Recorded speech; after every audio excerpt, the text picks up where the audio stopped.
28 जुलाई 1914 से 11 नवंबर 1918 तक हुआ था। इसके बाद ही 28 जुलाई 1914 से 11 नवंबर 1918 तक, हाँ ध्यान दीजिएगा। सितंबर 1939 से मई 1945 तक भारत ब्रिटिश साम्राज्य का हिस्सा था। पहली चीज देखिएगा, 1939 से 1945 तक क्या था, भारत ब्रिटिश साम्राज्य का हिस्सा था, मतलब अंग्रेज इस पर हावी हुए थे। अच्छा, इसके खिलाफ भारत के जब खिलाफ है जर्मनी द्वारा पोलैंड पर आक्रमण के बाद हुई, इसके बाद आक्रमण तो हुआ था ना, तब से आर्थिक योगदान भारत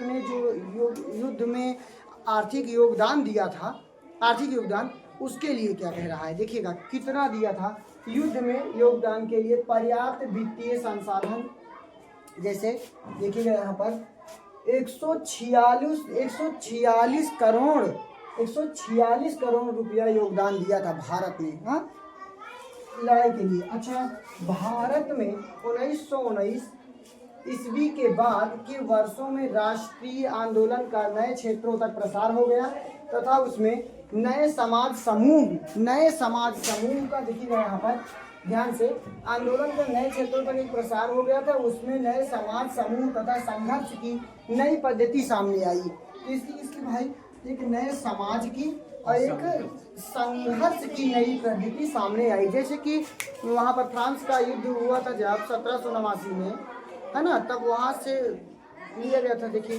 थोड़ा आगे, विश्व युद्ध ने आर्थिक और राजनीतिक स्थिति उत्पन्न कर दी। जो विश्व युद्ध हुआ भाई, देखिए विश्व युद्ध होता है तो हानि तो होगी ही, है ना भाई। देखिए धन दौलत, रुपया, पैसा, खान पियन, आदमी, व्यक्ति जितने होंगे सब भाई नुकसान दो देशों के बीच होता है, तो दोनों को उतना ही हानि होगा जितना एक देश को हानि होगा उतना दूसरे देश को भी हानि होगी। संभव बात है भाई।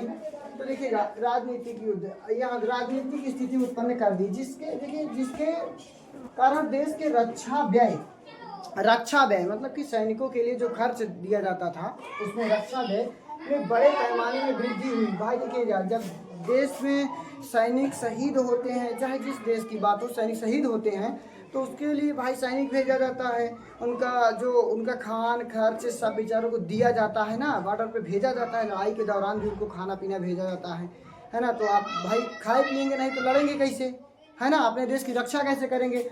सही अगर देखा जाना, नायक असली हीरो कौन होता है, ओरिजिनल अपने देश का सैनिक। समझ में आ रहा है कि नहीं, समझिए भैया। तो ये सब चीज़ होते हैं। अच्छा आगे देखिए, वृद्धि हुई व्यय की पूर्ति हेतु, मतलब व्यय जितना खर्च हो रहा है उसको पूरा कैसे किया जाए, उसके लिए बड़े पैमाने में ऋण लिया गया। दूसरे देशों से ऋण लेते थे ना, उधार जिसको कहते हैं, ऋण लिया गया और उसके बाद में लिए गए तथा करों में वृद्धि कर दी गई। जो पहले कर लगाया जाता था, कर वसूल किया जाता, टैक्स लिया जाता था, है ना, उसमें थोड़ा सा बढ़ोतरी हुई, थोड़ा बढ़ा दिया गया, कर ज़्यादा लिया गया। अच्छा, वृद्धि कर दी गई और सीमा कर में वृद्धि की गई तथा आय पर जितना कमाया जाता था, आय कर लगाने की शुरुआत की गई। आय कर लगाने की, जैसे कि आप कमा रहे हैं जितना, है ना, तो उसके ऊपर कर लगाया गया, जितना पेमेंट के अनुसार से कर लगाया गया।